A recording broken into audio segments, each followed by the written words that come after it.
Hello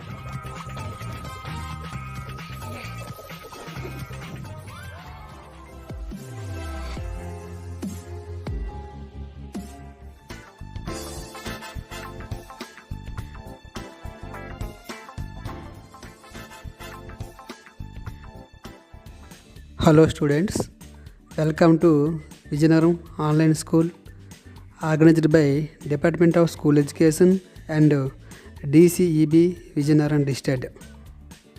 Today we will discuss 7th class General Science 3rd chapter Nutrition in Organisms. In this video lesson, you will learn about saprophytic nutrition, parasitic nutrition and holozoic nutrition.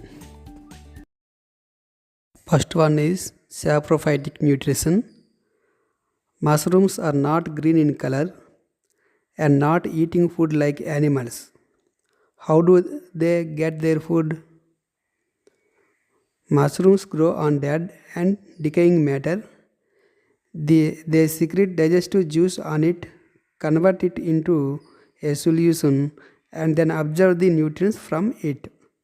This mode of nutrition in which organisms takes in nutrients in the form of solution from dead and decaying matter is called saprophytic nutrition.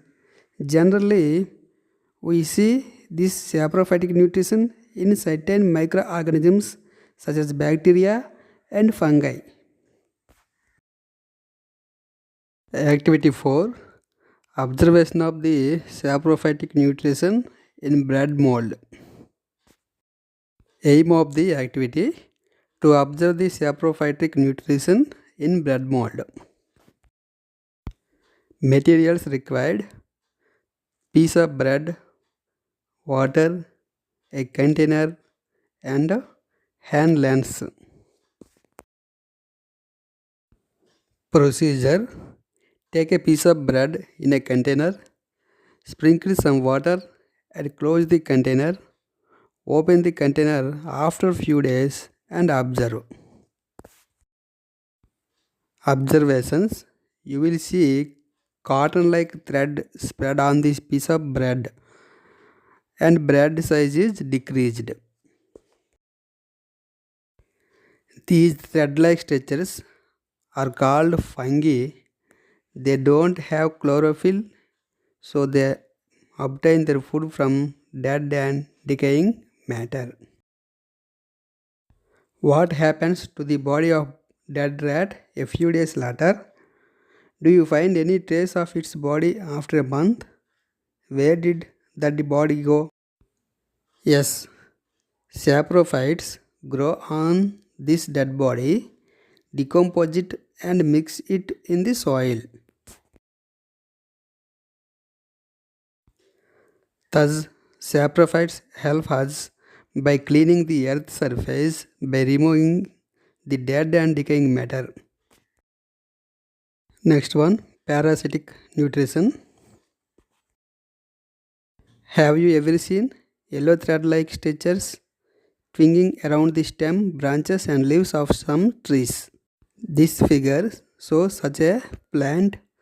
This thread-like plant is Cuscuta. It neither has leaves nor chlorophyll. It is not even growing on dead and decaying matter. Cuscuta develop special roots called ostoria, which penetrate into the tissue of host plant and absorb food materials from them. This causes harm to the host plant gradually. This type of association between two organisms for food, in which one organism gets benefit and other is vitiated, is called parasitism. The organism which is getting benefit is called parasite. We can see parasites in animals also. For example, intestinal worms grows in the intestine of human beings. They obtain food from the host and causes abdominal pain and malnutrition.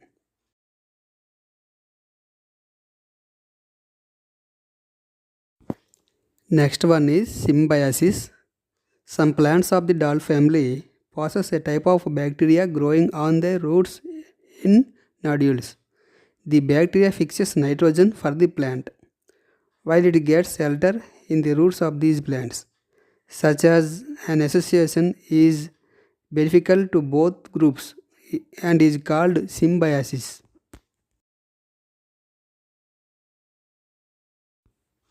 In organisms called lichens, a chlorophyll containing partner, which is an algae, and fungus live together.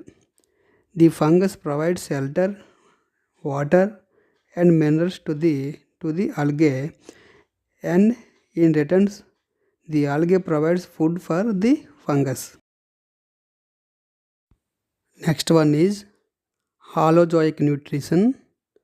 Holozoic nutrition is the mode of heterotrophic nutrition in which the food is taken in the solid or liquid form from the outside and is digested inside the body.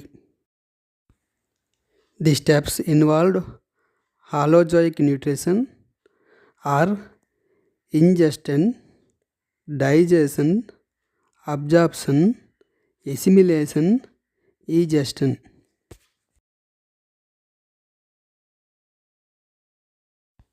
Nutrition in amoeba. Amoeba is a microscopic single-celled organism found in pond water. Amoeba has a cell membrane, a rounded dense nucleus, and many small bubbles-like vacuoles in its cytoplasm. Amoeba constantly changes its shape and position. It pushes out one or more finger-like projections called pseudopodia or false feet for movement and capture food. Food vacuoles forms around the captured food. Food gets digested in it and absorbed into the cytoplasm and assimilates. Finally, undigested food is sent out by opening this vacuole out at the body surface. Nutrition in human beings. We take food in the form of solid or liquids. It gets digested in the digestive system. Digested food is absorbed by the blood. Blood transports digested food to different parts of the body for assimilation. Undigested food will be ejected out of the body. So the nutrition in human beings is holozoic nutrition. The digestive system consists of the alimentary canal and digestive glands. The total length of alimentary canal is about 9 meters. Its main parts are mouth, oral cavity, esophagus, stomach, small intestine, large intestine, rectum, and anus. The salivary glands, liver, and pancreas are the digestive glands connected to the alimentary canal. Digestion in grass eating animals. Have you observed cows, buffaloes, and other grass eating animals chewing continuously even they are not eating? They have four chambers in its stomach. There are rumen, reticulum, omasum, and obosum. Actually, they quickly swallow the grass and store in the part of the stomach called rumen. In rumen, food gets partially digested and is called cud. But later the cud returns to the mouth in a small lumps and animals chew it again. This process is called rumination and these animals are called ruminants. పూతికాహార పోషణ. పుట్టగొడుగులు పత్రహరితాన్ని కలిగి ఉండవు, అలాగే ఆకుపచ్చగా కూడా ఉండవు. జంతువుల మాదిరిగా ఇవి ఆహారాన్ని తీసుకోలేవు. ఇవి చనిపోయిన మరియు కుళ్ళుతున్న పదార్థాలపైన పెరిగి వాటిపైన కొన్ని రకాల జీర్ణరస ఎంజైమ్లు స్రవించి ఆ పదార్థాలను ద్రవరూపంలోకి మార్చుకొని శోషించుకుంటాయి. ఇటువంటి పోషణ విధానాన్ని మనం పూతికాహార పోషణ అని అంటాం. కృత్యం 4. రొట్టె ముక్కలపై పెరిగే బూజులో పూతికాహార పోషణ విధానాన్ని మనం పరిశీలిద్దాం. ఈ కృత్యం యొక్క ఉద్దేశ్యం రొట్టె బూజులో పూతికాహార పోషణ పరిశీలించుట. కావలసిన సామాగ్రి రొట్టె ముక్క, నీరు, జాడి, భూతద్దం. ప్రయోగ విధానం: రొట్టె ముక్కను జాడీలో తీసుకొని కొద్దిగా నీటిని జల్లి జాడి యొక్క మూత పెట్టాలి. కొన్ని రోజుల తర్వాత మూతను తీసి పరిశీలించాలి.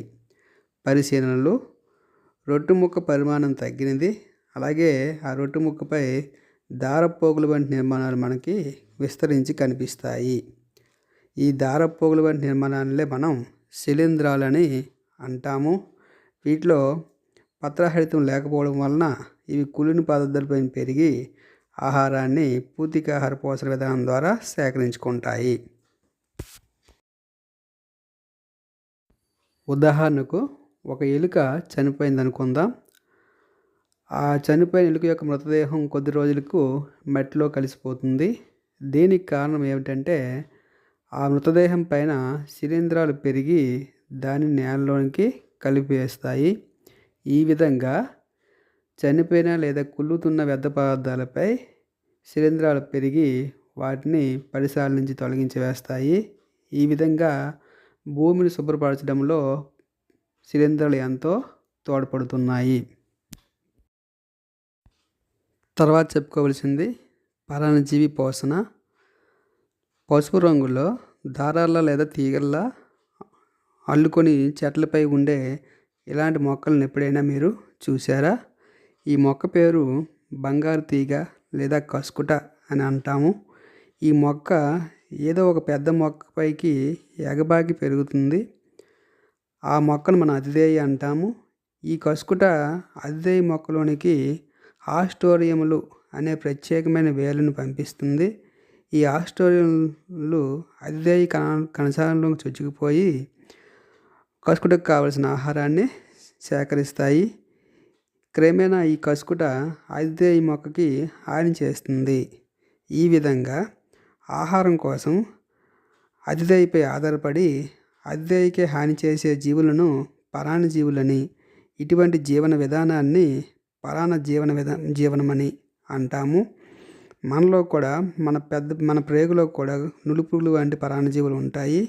వీటి వలన మనకి తీవ్రమైన కడుపు నొప్పి, అలాగే పోషకాహార లోపములు అనేటివి రావడానికి అవకాశం ఉంది.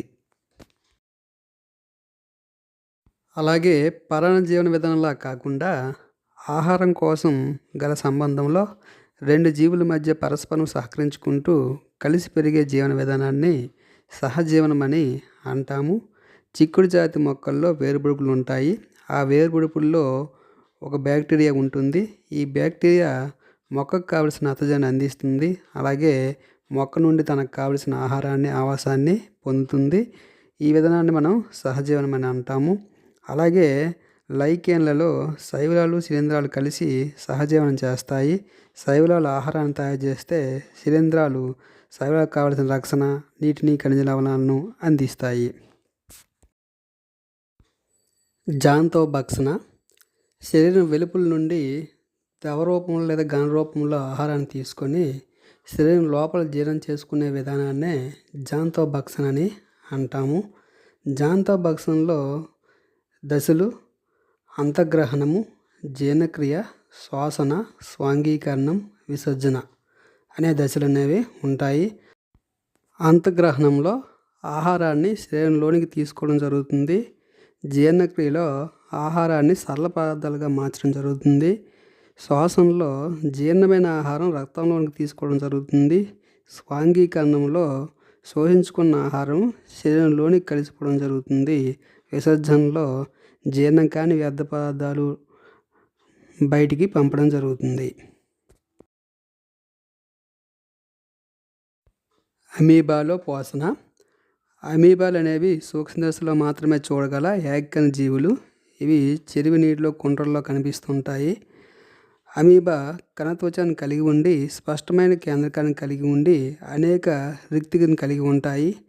అమీబా నిరంతరం తన ఆకారాన్ని, స్థానాన్ని మిథ్యాపాదాల సహాయంతో మార్చుకుంటూ ఉంటాయి. ఈ మిథ్యాపాదాలను లభించిన ఆహారం చుట్టూ వ్యాపింపజేసి ఆహారరీతిగా మార్చుకుంటుంది. ఆహారరీతిలో జీర్ణమైన ఆహారం కణద్రవ్యంలోకి శోషించబడి స్వాంగీకరణం చెందుతుంది. జీర్ణం కాని ఆహారం ఆహారరీతిగా తెరుచుకొని కణ ఉపరితలం నుండి బయటికి పంపించబడుతుంది. మానవుల్లో పోషణ. మన ఆహారాన్ని ఘన లేదా ద్రవ స్థితిలో తీసుకుంటాం. ఈ ఆహారం జీర్ణ వ్యవస్థలో జీర్ణమై రక్తంలోకి శోషించబడి రక్తం ద్వారా శరీరంలో అన్ని భాగాలకు చేరి స్వాంగీకరణం జరుగుతుంది. జీర్ణం కాని ఆహారం అలాగే వ్యర్థ పదార్థాలు బయటికి విసర్జించబడతాయి. కావున మనలో జరిగే పోషణ విధానం జాంతవ భక్షణ. మానవుని జీర్ణ వ్యవస్థలో జీర్ణ గ్రంథులు, ఆహారనాళము ఉంటాయి. ఆహారనాళము దాదాపుగా 9 మీటర్ల పొడవు ఉంటుంది. ఆహారనాళంలో నోరు, ఆశకుహరము, గ్రసని, ఆహారవాహిక, జీర్ణాశయం, చిన్నప్రేగు, పెద్దపేగు, పురీషనాళం, పాయువు అనే భాగాలు ఉంటాయి. అలాగే జీర్ణ గ్రంథుల్లో లాలాజల గ్రంథులు, కాలేయము, క్లోమగ్రంథి ఉంటాయి.